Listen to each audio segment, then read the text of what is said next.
జిల్లా మేడిగడ్డ లక్ష్మీ బ్యారేజ్ లో మరిన్ని గుంతలు బయటపడుతున్నాయి. గుంతలు పూడిస్తే ఈ బ్యారేజ్ వరదను తట్టుకుంటుందని నిపుణులు చెబుతూ ఉండగా ఇప్పుడున్న పరిస్థితిలో తాత్కాలిక మరమ్మతులు నిలిపివేశారు. మేడిగడ్డ లక్ష్మీ బ్యారేజ్ వద్ద గేట్లు మూసి బ్యారేజ్ పై నుండి మహారాష్ట్ర వెళ్లే ప్రయాణికులను అనుమతించడం లేదు. తదుపరి చర్యల మీద అధికారులు ఇంకా ఒక నిర్ణయానికి రాలేకపోతున్నారు.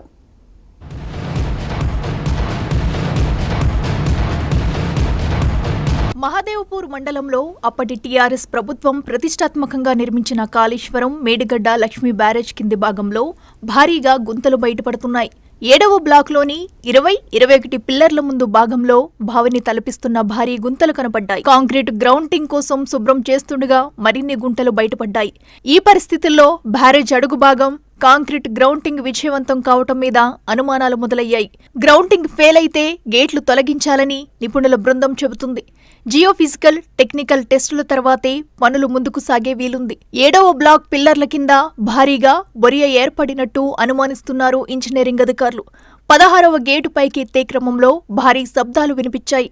అక్కడ ఏర్పాటు చేసిన సెన్సర్లు భారీ శబ్దాలను, ప్రకంపనలను గుర్తించి అలర్ట్ చేశారు.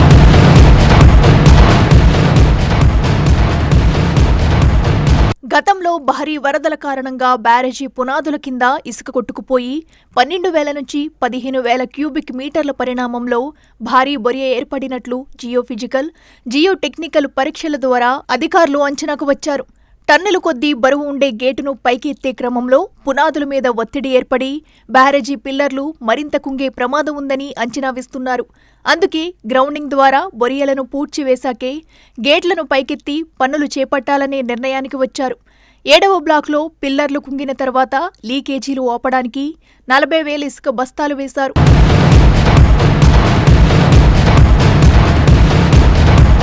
మేడిగడ్డ బ్యారేజీలో మొత్తం 8 బ్లాకులు ఉండగా అందులో 85 గేట్లు ఉన్నాయి. గతేడాది అక్టోబర్ 21న 7వ బ్లాక్ కుంగిన వెంటనే 7వ బ్లాక్లోని 15, 22వ నెంబర్ వరకు గేట్లు మొరాయించాయి. కాళేశ్వరం లోపాల మీద నేషనల్ డ్యామ్ సేఫ్టీ అథారిటీస్ ఏర్పాటు చేసిన చంద్రశేఖర్ అయ్యర్ కమిటీ ఇటీవల మధ్యంతర నివేదిక సమర్పించింది.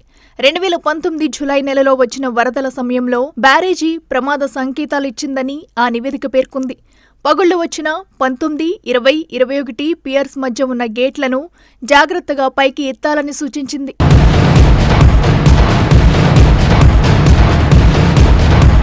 నీటి పారుదల శాఖ అధికారులు, నిర్మాణ సంస్థ ఎల్&టి సిబ్బంది కలిసి ఈ నెల 17న 15వ నెంబర్ గేటు పైకెత్తారు. తర్వాత 16వ నెంబర్ గేట్ ఎత్తడానికి ప్రయత్నించగా భారీ శబ్దాలు, ప్రకంపనలు వచ్చాయి.